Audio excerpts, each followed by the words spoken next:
So hi friends, welcome to my channel.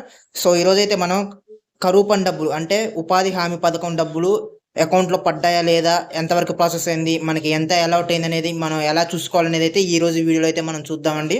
So first మీ మొబైల్లో ఏదైతే Google chrome option ఉందో ఆ యాప్ని ఓపెన్ చేయండి. ఓపెన్ చేయగానే సెర్చ్ బార్లో MNREGA అని ఉంటుంది కదా.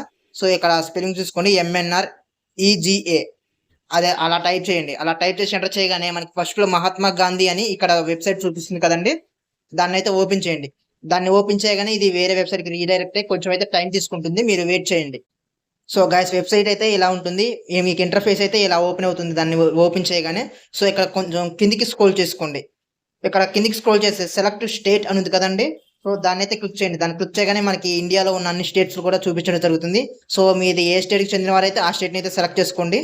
సో స్టేట్ని సెలెక్ట్ చేసుకొని మనకైతే నెక్స్ట్ పేజ్కి అయితే రీడైరెక్ట్ అవ్వడం జరుగుతుంది. ఇది మీరు స్టేట్ని సెలెక్ట్ చేసుకోగానే కొంచెం కిందికి అయితే స్క్రోల్ చేసుకోండి. కిందికి స్క్రోల్ చేసుకోగానే ఇక్కడ మనకి తెలంగాణ అని చూపిస్తుంది కదండి ఆప్షన్. సో దాని అయితే క్లిక్ చేయండి.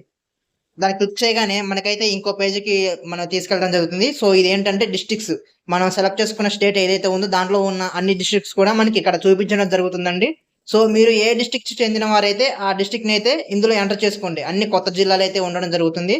సో మీరు ఏ డిస్ట్రిక్ట్లో ఉంటున్నారో ఆ డిస్ట్రిక్ట్ని అయితే సెలెక్ట్ చేసుకోండి. ఆ డిస్ట్రిక్ట్ని సెలెక్ట్ చేసుకోగానే మనకి ఆ డిస్ట్రిక్ట్లో ఉండేటటువంటి మండలాలు మొత్తం కూడా మనకి ఇక్కడ చూపించడం జరుగుతుందండి. సో మీరు ఇలా స్క్రోల్ చేసుకుంటే ఒక సైడ్ బ్లాక్ అనేది కనిపిస్తుంది కదండి. సో మీకు క్లియర్గా చూపిస్తాను. సో ఇక్కడ బ్లాక్ అని ఉంది కదండి. ఇక్కడ ఏంటంటే బ్లాక్ అంటే మండలం అని అర్థం. సో మీ డిస్టిక్లో ఎన్నైతే మండలాలు ఉన్నాయో అవన్నీ కూడా మనకి ఇక్కడ చూపించడం జరుగుతుంది. మీరు ఉండే విలేజ్ ఏ మండలంలో ఉంటే ఆ మండలాన్ని అయితే మీరు సెలెక్ట్ చేసుకోండి. ఫర్ సపోజ్ నేనైతే ఇక్కడ ఒక మండలాన్ని సెలెక్ట్ చేసుకున్నా. సో మండలాన్ని సెలెక్ట్ చేసుకోగానే మనకి నెక్స్ట్ పేజ్లో ఇక్కడ అదే ప్లేస్లో పంచాయతీస్ అని మనకి ఇక్కడ చూపించడం జరుగుతుందండి. సో ఆ మండలంలో ఎన్ని పంచాయతీలు అయితే ఉన్నాయో, గ్రామ పంచాయతీలు, అవన్నీ కూడా మనకి ఇక్కడ చూపించడం జరుగుతుంది. మీరు ఏ పంచాయతీకి చెందిన వాళ్ళైతే ఆ పంచాయతీని అయితే సెలెక్ట్ చేసుకోండి. సో ఆ పంచాయతీని సెలెక్ట్ చేసుకోగానే ఇప్పుడు మనకి ఆ ఏదైతే మనం సెలెక్ట్ చేసుకున్న పంచాయతీ ఉందో దాంట్లో ఉన్న వర్కర్స్ అందరినీ కూడా మనకి ఇక్కడ చూపించడం జరుగుతుందండి. సో వాళ్ళ జాబ్ కార్డ్ నెంబర్తో సహా మనకి ఇక్కడ ఎన్ని వర్కింగ్ డేస్ ఉన్నాయి, సో ఏంటి అనేది మొత్తం కూడా చూపించడం జరుగుతుంది. సో మీరు సెలెక్ట్ చేసుకోగానే ఇక్కడ ఫస్ట్ దానికన్నా ముందు మీరు కొంచెం కిందికి స్క్రోల్ చేసుకోండి.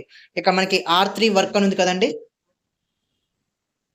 ఈ R3 అనే వర్క్ లో 3 ఆప్షన్ ఉంది కదండి. Consolidate report of payment to worker అని ఉంది కదా.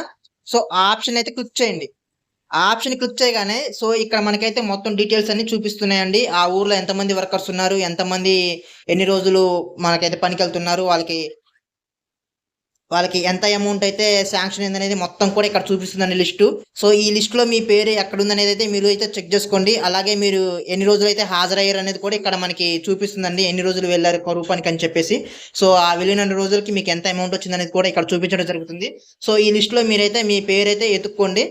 ఇక్కడ ఎత్తుకుంటే మీకైతే డీటెయిల్స్ అన్ని కూడా చూపిస్తాయండి. సో ఇది గైస్ ఈరోజు వీడియో అయితే. ఇలా అయితే మీ కరువు పని ఎన్ని రోజులు చేశారు, ఆ చేసిన రోజులకి ఎంత అమౌంట్ వచ్చిందని అయితే మీరు మీ మొబైల్లోనే చెక్ చేసుకోవచ్చు. సో ఇలాంటి మరిన్ని వీడియోల కోసం మన ఛానల్ అయితే సబ్స్క్రైబ్ చేసుకోండి, అలాగే లైక్ చేయండి.